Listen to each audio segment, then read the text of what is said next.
he derogado en decreto con acuerdo general de ministros el decreto 2010 de Fondo del Bicentenario.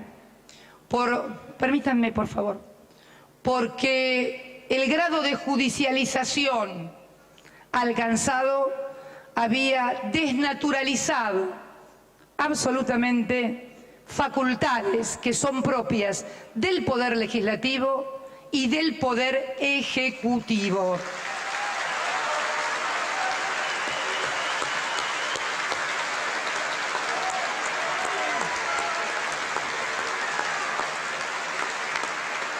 He firmado también otro decreto simple en virtud de las facultades que se establecieron mediante la modificación de la ley cuando se pagó al Fondo Monetario Internacional y que permite pagar a los organismos multilaterales de crédito, con lo cual no se requiere ninguna otra medida más que un decreto del Poder Ejecutivo.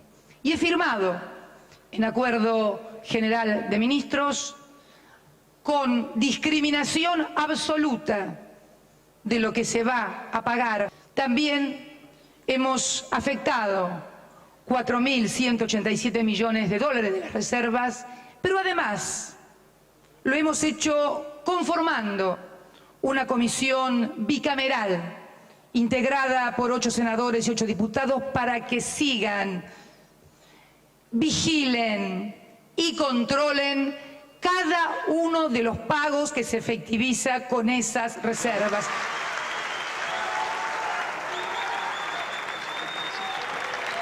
Y con el tema de la deuda sigue siendo el escándalo de convalidar todo lo hecho, ¿eh? Acá Argentina tiene que seguir el ejemplo de Brasil y de Ecuador. Tiene que auditar el conjunto de su deuda externa. Ante la derrota del decreto del DNU 2010, que iban a sufrir una derrota aplastante pasado mañana, tomó la vía del decretazo, anular el 2010 y por decreto van a seguir pagando deuda. Es una barbaridad, porque toda la discusión que se originó fue porque el Poder Ejecutivo, obviando el Congreso, quería decidir cómo usar las reservas y ahora parece que van por ese camino, es decir, emiten un decreto para llevar adelante la transferencia de fondos de modo tal que sería una burla enorme al Parlamento Nacional. Nosotros vamos a rechazar cualquier tipo de decreto de necesidad de urgencia que intente la utilización de reservas para pagar aún las deudas de este año. El ámbito de debate sigue siendo el Congreso de la Nación. Estaba claro que se habían trampeado en el Senado y esa trampa había sido exitosa, iban a reiterarla en la Asamblea Legislativa. Segundo, este no es un país normal. Estos gobernantes, señores, no son normales.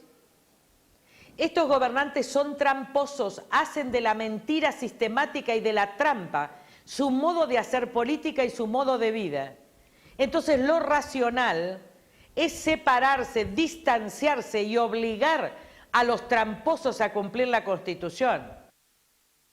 ¿Y cuáles pueden ser los efectos económicos de esta medida? Además, ¿hay que modificar o no el presupuesto en función de esto? ¿Qué dicen los economistas? Hoy no ha cambiado nada. El impacto económico es donde digo, nos retrotraemos al 12 de diciembre. El impacto económico de la Argentina es que a la inflación estructural que la Argentina tenía, de 15%, cuando la economía cayó 3%, va a haber que agregarle lo que ocurre en una economía que no cae más 3%, y en una economía que empieza a financiar al fisco con emisión monetaria. Entonces la consecuencia económica para el hombre común es que financiar estos agujeros con emisión monetaria trae más inflación. Ahora, desde el punto de vista legal sigue siendo un DNU y necesita la ratificación de alguna de las dos cámaras, ¿no? Pero lo cierto es que ahora, si se usan los fondos ya y después ninguna de las dos cámaras aprueba el DNU, ¿en qué posición vamos a estar?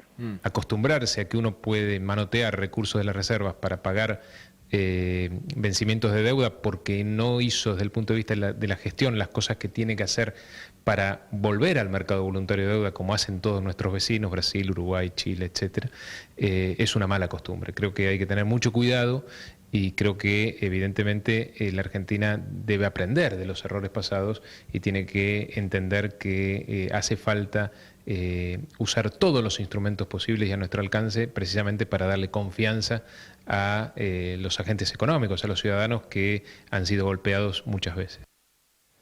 Vamos a pasar por un momento a la gravísima situación que se vive en Chile después del tremendo terremoto de 8.8 en la escala Richter.